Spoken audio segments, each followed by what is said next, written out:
What is a liberal prepper? This has been a frequent question on my posts, and I decided to address it here.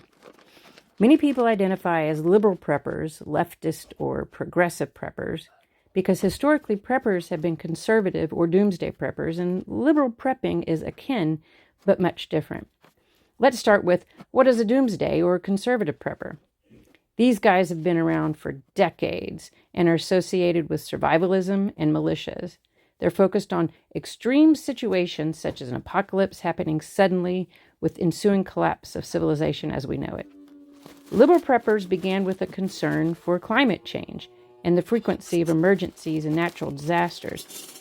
But with the current political reality in the U.S., both prepper groups share a distrust in the government and the government's ability to support its people during disasters and otherwise. While doomsday preppers are heavy on the guns and bunkers, and liberal preppers are heavy on the canning and gardening, all of us dabble in all of the prep techniques. More recently, the Christian fundamentalists have grown from or grown in the doomsday prep movement. This is an extremist group that thrives on fear and is spearheading the anti-vax campaigns and the distrust in public education. The prevalence of this group is driving massive numbers of millennials and Gen Zers to leave organized religion altogether, as Christian is no longer a word with a singular meaning.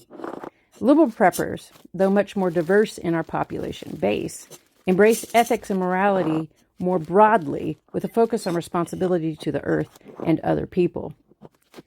What I believe is the biggest difference that separates doomsdayers from the libbers is how we view our responsibilities in our response to emergency preparedness. Doomsday preppers are lone wolves and are going it alone and jump on my feed to tell me FEMA's going to take all my pantry stock. While liberal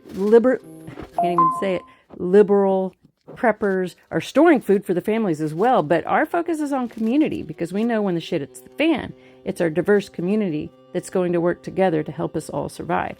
So be prepared, not scared, and don't forget to be active in your community to combat oppression and a fascist regime because we could do it together. Last example, doomsday preppers prepare to guard and protect their small unit like their family and their hoarded supplies from people that will come after them or after it when civilization collapses. Liberal preppers are actively right now seeking out community to work together with and when supply chains collapse or an economic downturn changes our financial situation or when there's a health crisis. Our pantries defeat our family, but it's stocked with extras for others, great trading items, seeds for rebuilding a community. Comment on this video what you think I'm missing in my discussion. Let's learn from each other. That's what liberal prepping is all about.